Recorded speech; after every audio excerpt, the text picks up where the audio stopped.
Perhaps one of the most hated types of missions in single-player games, certainly one of the more hated mission types from the old Assassin's Creed games, are tailing missions. Having to follow a slow-moving NPC from one destination to another. Even describing it, it sounds rather boring, and there was a reason tailing missions were largely abandoned, starting in Assassin's Creed Origins. However, as I've stated in the past, I don't think the nature of tailing missions are bad. In fact, I think they can be quite good if done right, and I wanted to expand upon that idea today. And it's most certainly relevant as it seems tailing will be making a return to some degree in Assassin's Creed Mirage. But first, let's start with what I think makes a bad tailing mission, and where the concept originated from in the first place, and why it's now commonly considered by many to be outdated mission design. So the GTA series is commonly credited with the origins of tailing missions, where you would often tail people in a vehicle, and since, tailing missions have been used in numerous games, all in different forms. If you even want to look at one of the most recent examples, Lord of the Rings Gollum. Now, I haven't played that game because, well, why would I? But from the reviews I've seen from that game, there are tons of tailing missions, and it's actually one of people's biggest issues with the game. But the problem with most tailing missions in a lot of games is that it's just lazy mission design. Having the player follow a slow-moving NPC from one area to another is not creative or interesting, and these tailing missions are often used to fill up a game's runtime, or whenever they need the player to get to a specific area, they can just go, well, we'll have them follow somebody there. Assassin's Creed is plenty guilty of this. Personally, I hate tailing missions that are long, slow, and don't require any sort of mental capacity. So many of the tailing missions in this series are what I just described. You follow a very slow-moving NPC who stops to look around every 10 seconds, and there's no form of variation whatsoever. There's other forms of tailing missions too, like following an ally or escorting. I think every gamer understands the frustration of having to follow an ally who moves faster than your walking speed, but slower than your running speed. So I think if you're going to have tailing missions in the game, there absolutely needs to be variety to them. You can't just keep repeating it. To me, that feels lazy. I'm looking at you, Black Flag. Don't get me wrong, I love that game, but it used the tailing missions ad nauseum, and it's a lot of people's least favorite part about the entire game. But when tailing missions are used sparingly and introduced in a different way every time that actually engages your brain, I think they can be effective, especially in Assassin's Creed, because following a target, using social stealth, or listening in on a conversation is a huge part of the fantasy of being an assassin. Ironically enough, I think a game that does this extremely well is the original game. Now, we all know AC1 has a repetitive mission structure, sure, but the way it handled its tailing missions were engaging and immersive. First of all, there's no walk and talk missions where you just need to follow an ally NPC. Secondly, there's variations of tailing.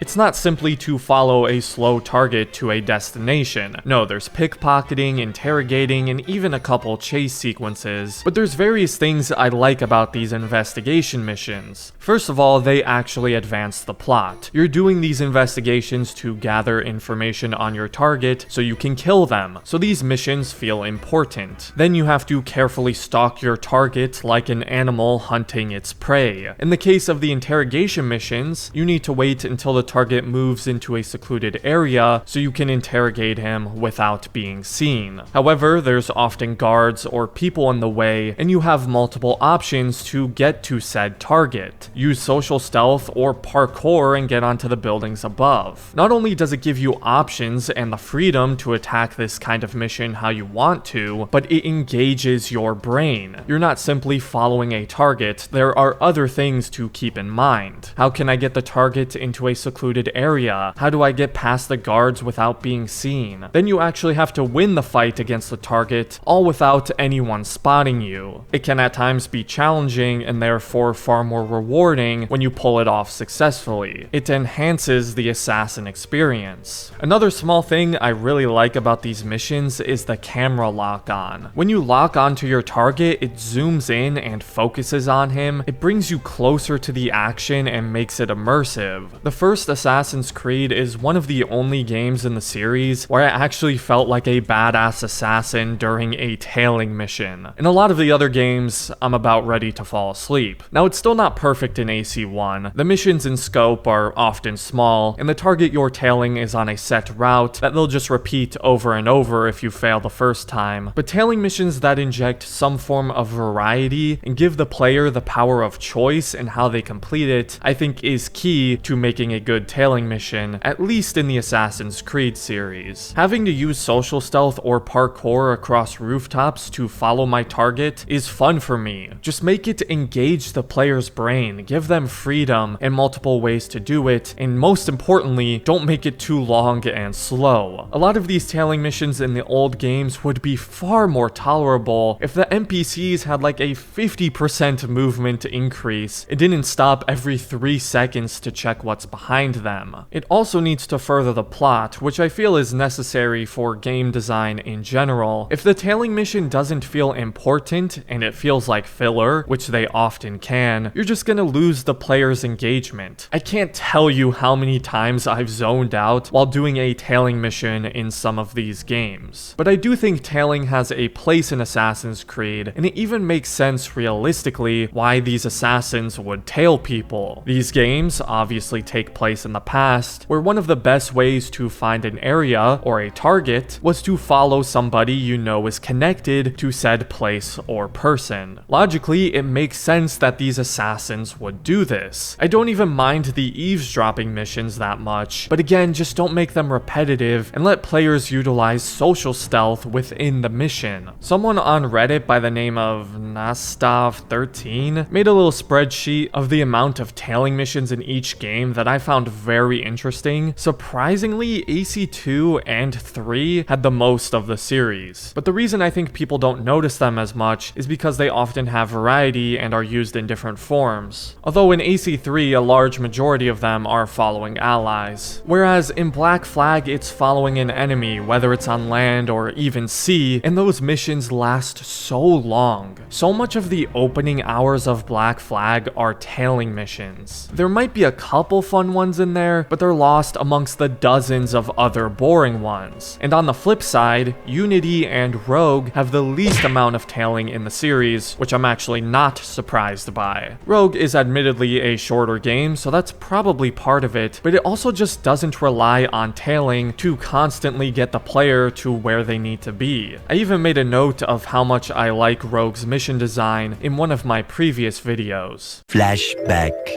I am really liking this mission structure. Lots of assassination missions and stealth. Always gotta love that. I believe this was likely due to the feedback from Black Flag and how much people disliked the amount of tailing in that game, so they just completely cut down on the sheer volume, which you have to give them credit for. In Unity, the tailing is used very sparingly, and they feel faster paced, which I liked. I felt it was used quite sparingly in Syndicate as well. I remember a couple annoying ones, but there were some cool tailing missions like following a carriage with your rope launcher, or even hiding on the back of a carriage as your target is just completely unaware. I will say though, I felt most of the frustration with Unity came with the escort missions. You'll have to escort somebody who moves unbelievably slow, and sometimes the AI will bug out whenever you get into combat or something. And again, they move so slow that you have to force Arno to walk in slow motion, otherwise you'll get too far ahead and desynchronize. It's not great, but overall the game in no way relies on tailing missions to fill up time or space, which I appreciate. Tailing missions are seemingly becoming a thing of the past, but I don't think they need to be done away with completely. They can be good if designed properly, and I'm really hoping Ubisoft Bordeaux understands this with AC Mirage. So far, it seems like Mirage is taking some inspiration from those investigations in AC1, so I'm quite hopeful they can bring back tailing in a more effective manner than some some of the other games in the series. Because at the end of the day, tailing is part of being an assassin. But of course, that's what I think. I know a lot of people hate tailing missions of any kind, which I can understand even if I don't personally agree. But let me know what you think about tailing missions in general, and in Assassin's Creed specifically. And do you think it's a good idea to have them return in Mirage? As always, if you enjoyed the video, I'd appreciate it if you left a like and considered subscribing to the channel if you're new. And other than that,